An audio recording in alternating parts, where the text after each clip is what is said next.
Hey, what up? It's the Tominator. Today I wanted to talk about why the current Mr. Olympia always seems to have an advantage. Well, it's not even seems, he does have an advantage. I mean, how else can you explain why there's only been 13 Mr. Olympia winners in the 50-plus year history of the show? And why we have all these long reigns like Ronnie and Haney, both 8-time winners, Dorian Yates, 6 times, Arnold and now Phil Heath, each with 7.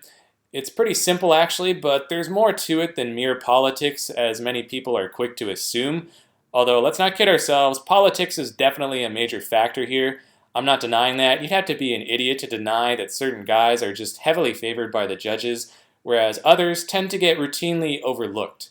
And genuine screwjobs can and do happen every now and then, though not nearly as often as many emotional fans might have you believe. But politics aside, there are a couple valid reasons why the reigning champ has the edge. And one of these reasons is because he's the standard by which everyone else is compared. He is the reference point. You get that? Because keep in mind, bodybuilding contests are judged using an ordinal system, wherein each bodybuilder is compared directly to the next and then they're all ranked accordingly.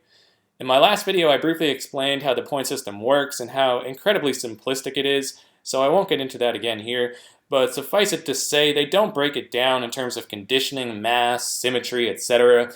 And they don't rank them in terms of percentages either, so you have no real idea how much of a gap there is between first and second place, for instance.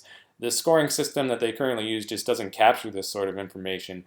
No, so what they do instead is they simply assign a single overall rank for each bodybuilder on stage, and then essentially add up the scores from all the judges to determine the winner. So it's a very holistic and simple approach, and it usually works in the champ's favor because coming into the show, he is the #1 bodybuilder on the planet. So the judges are kind of inherently biased towards him right from the get-go, since after all, they chose this guy as the winner last year. And that's another part of the problem right there, because from what I understand, more or less the same group of judges decide the contest year after year. So as Sean Ray famously pointed out back when he was competing, unless you rotate the judges, you're going to continue to see the same guys winning over and over. It's also kind of like, an innocent until proven guilty thing, where the current Mr. Olympia is given the benefit of the doubt, unless someone else can prove that they're just overwhelmingly superior. But back to the reference point thing. Now, it's true in many people's eyes right now, Phil Heath is hardly the perfect embodiment of the ultimate bodybuilding physique, what with all this backlash over his distended stomach this year, and I can totally sympathize with that and agree that no, he was not perfect. A pregnant-looking potbelly is hardly the ideal representation for the sport.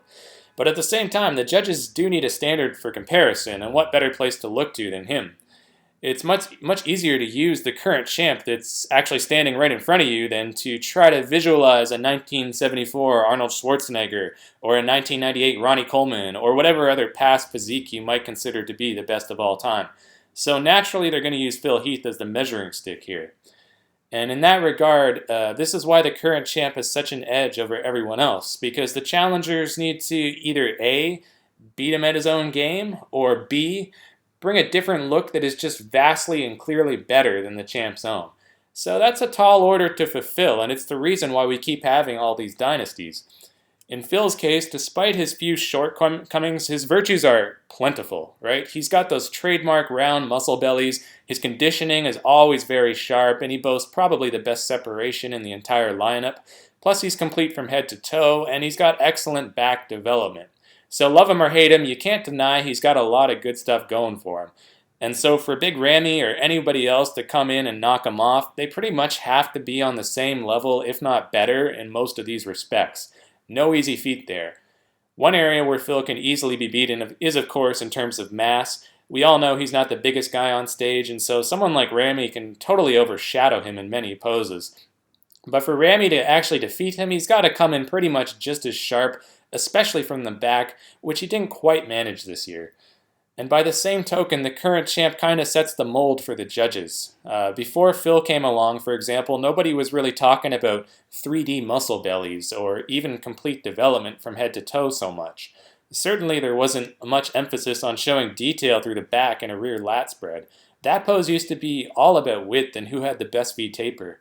Now, with a narrower bodybuilder like Phil in the winner circle, suddenly the emphasis has shifted towards having detail as well.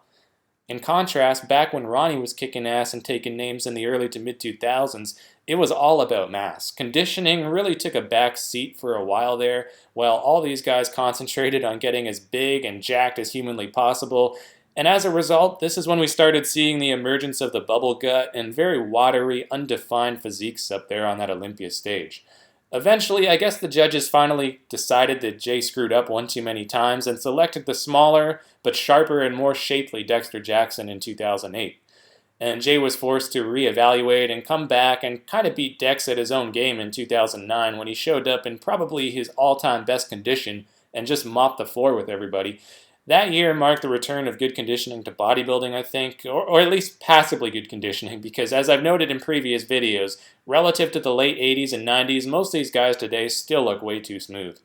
But the point is, the standards definitely change and evolve over time, and the current champ basically sets the trend. Now, some things do stay relatively constant, like the emphasis on elite back development. That's been consistently rewarded for decades now. Having a wide, thick back full of impressive crevices and grooves really sets apart the best from the rest, since this is one of the most difficult body parts to fully develop. Striated glutes and hamstrings are also a hallmark of great conditioning, since these are typically the hardest areas to get ripped, as most people tend to retain water and fat there. So needless to say, those back shots, especially the back double biceps, which shows off probably more distinct muscle groups than any other mandatory pose, are of paramount importance. So that's why they say shows are won from the back. And that's true, they absolutely are. It's been that way since at least 1983 when Samir seized the title, then onwards through Lee Haney and Dorian Yates and Ronnie Coleman, who all had the best backs of their respective eras. So it's no coincidence there. The back makes or breaks you more so than any other muscle group, and that's still true today, and it's a major reason why Phil keeps on winning. But back to the champ setting the standard, just to reiterate here because I think I've made my point, the only way to take out the champ is to either beat him at his own game or bring a different type of look that is just so obviously better the judges have to reward it. Of course, the third way is to hope he just comes in really off, like how Dexter overtook Jay in 2008, or else gets riddled by injuries like Dorian in 1997, forcing him into early retirement, or Ronnie in 2006, where a younger and healthier Jay Cutler was finally able to surpass him. Unless one of these three scenarios takes place, the champ is pretty much guaranteed to repeat. It's really as simple as that, and that's why they say you have to knock out the champ in order to beat him. So that's all for this one, guys. Hope you catch my drift here and what I'm saying. Once again, I'm not trying to deny the role of politics and judges playing favorites, because they definitely do, but to chalk up every decision you don't agree with to political interference is majorly oversimplifying. So I was just trying to point out why the current champ always has the edge at the Mr. Olympia. Thanks for watching, everybody. If you enjoyed this video, feel free to leave a like and subscribe for more. Until next time, I'm the Tominator signing off, and I'll be back.